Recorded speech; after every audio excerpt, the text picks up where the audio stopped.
اعوذ باللہ من الشیطان الرجیم بسم اللہ الرحمن الرحیم۔ آج آپ حضرات کی خدمت میں سورہ یوسف کی تلاوت کی گئی ہے۔ سورہ یوسف یہ قرآن کریم کی بہت ہی اہم ترین سورت ہے۔ خود اللہ رب العالمین نے اس کے بارے میں یہ بات بتائی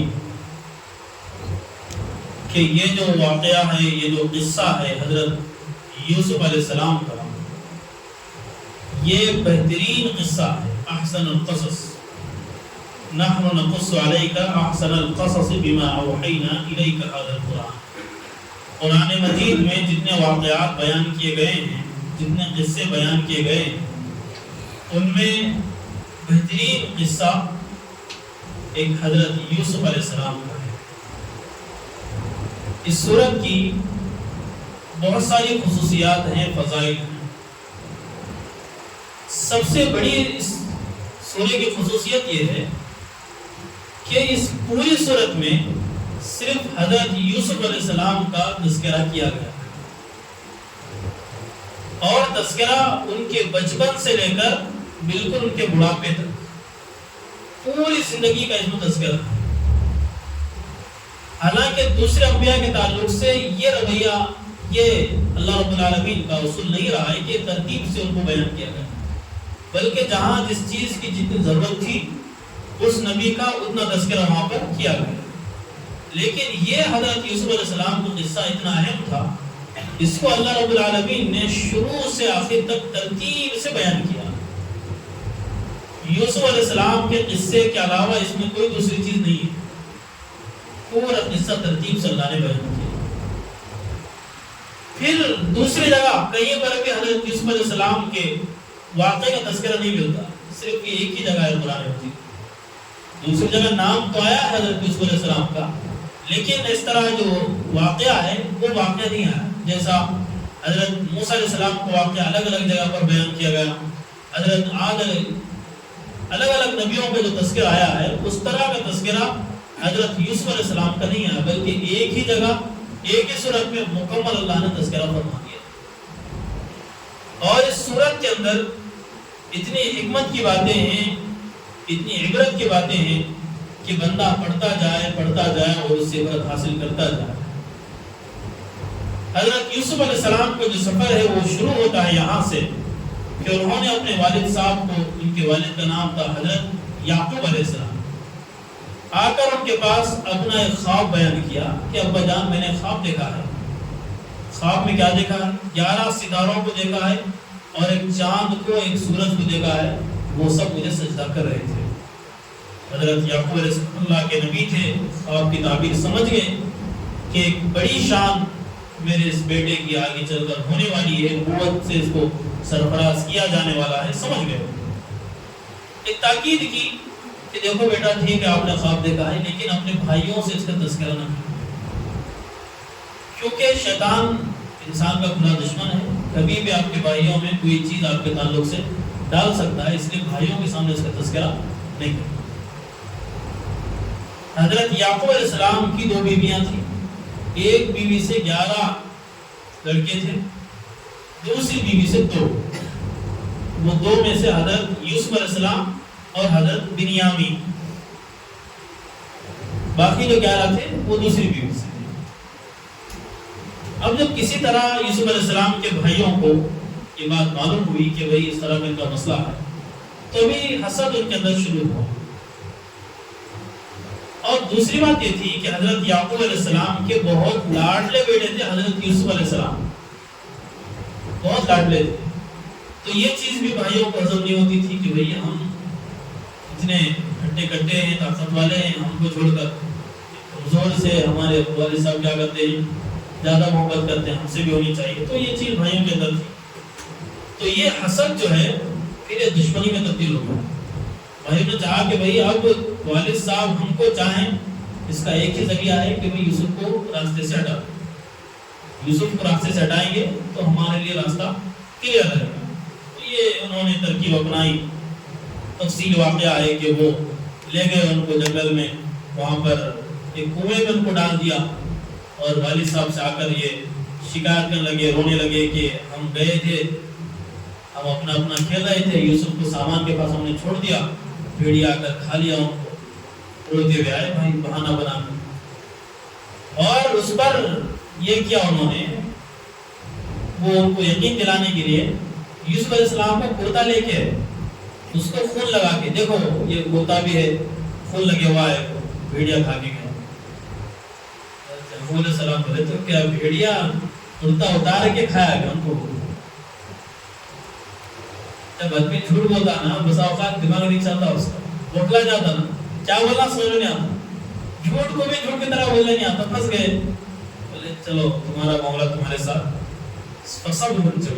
صبر کریں گے، بس انشاءاللہ اللہ بدلا دے گا۔ تو پھر ایک قافلہ آیا، یوسف علیہ السلام کو وہاں سے نکالا، جا کر مصر میں بیچ دیا۔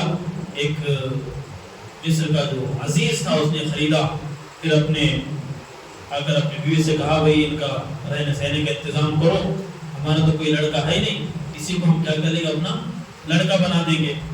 تو یوسف علیہ السلام کے وقت گزرتا رہا، فلما بلغ اشدہ آتیناہ حکما وعلما، کہ نشوونما پاتے رہے، ایک عمر تک پہنچے، جب جوانی کی عمر پہ آئے، اور یوسف علیہ السلام کو اللہ نے بہت ہی حسین بنایا تھا۔ ہم سنتے ہیں عام طور سے کہ یوسف علیہ السلام کو بے پناہ اللہ نے خوبصورت بنایا تھا، ایسا حسن و جمال اللہ نے دیا تھا۔ تو جو عزیز مصر ہے ان کی بیوی آپ پر گرفتار ہو گئی اور آپ کو گناہ کی دعوت دینے لگی، لیکن نبی کی شان تھی کہ اللہ نے آپ کو بچا لیا، آپ بچ گئے اس سے۔ لیکن اب یہ چیز ہوئی کہ جو ان کا شوہر تھا وہ فوراً سامنے ہی آ گیا۔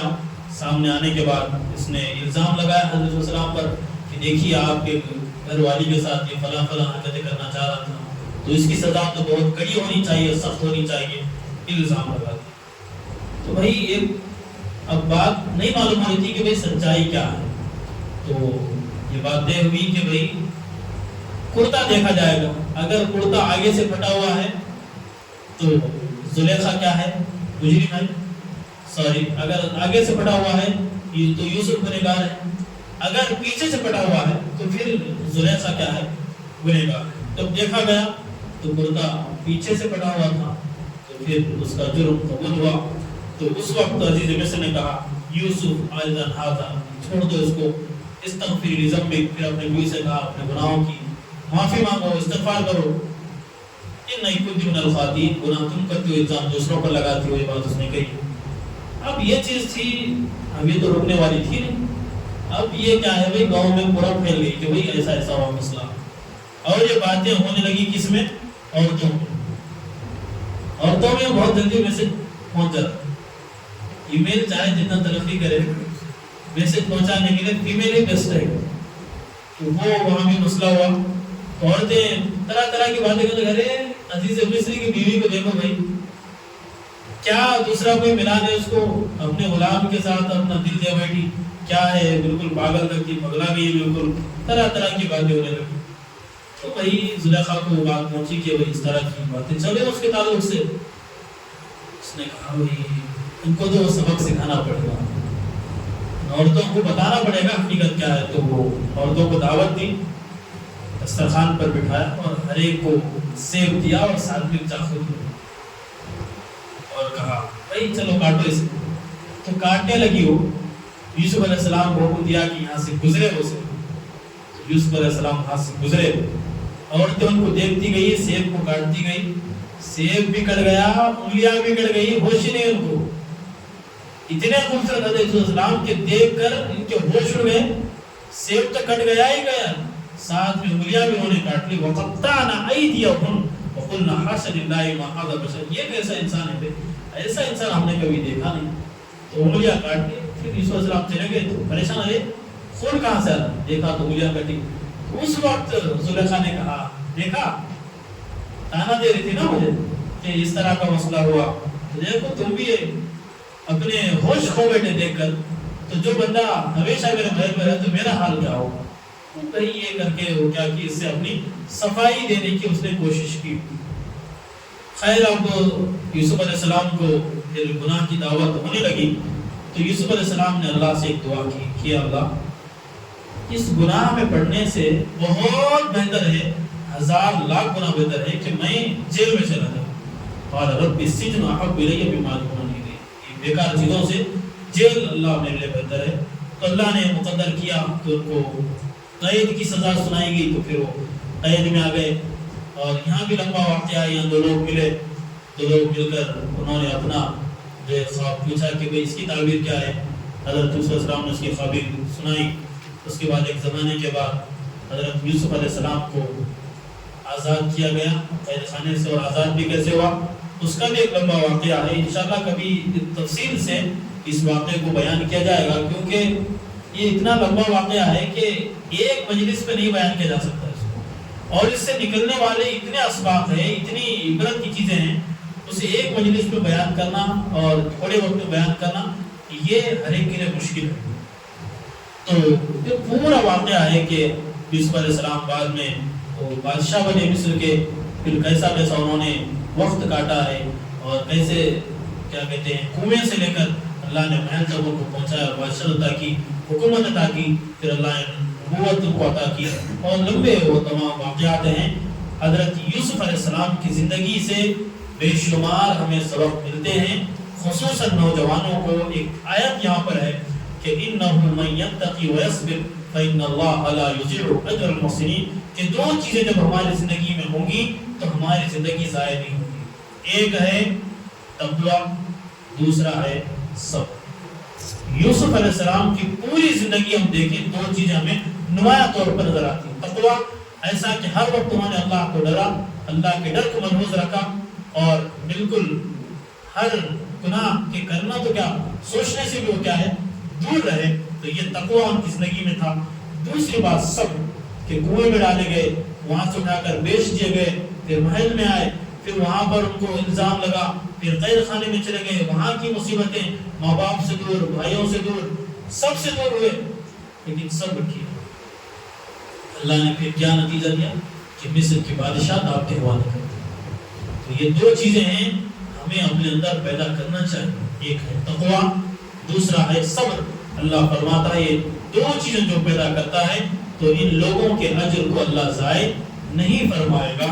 اب ہم پورے سورہ یوسف کا اگر خلاصہ اگر ہم سننا چاہیں تو 2-4 الفاظ میں اس طرح سن سکتے ہیں کہ سورۃ یوسف ہمیں یہ بتاتی ہے کہ اپنے بھائی دھوکہ دے سکتے ہیں، حسد کر سکتے ہیں، اپنے ہمیں دھوکہ دے سکتے ہیں، غیر ہمیں نجات دلا سکتے ہیں۔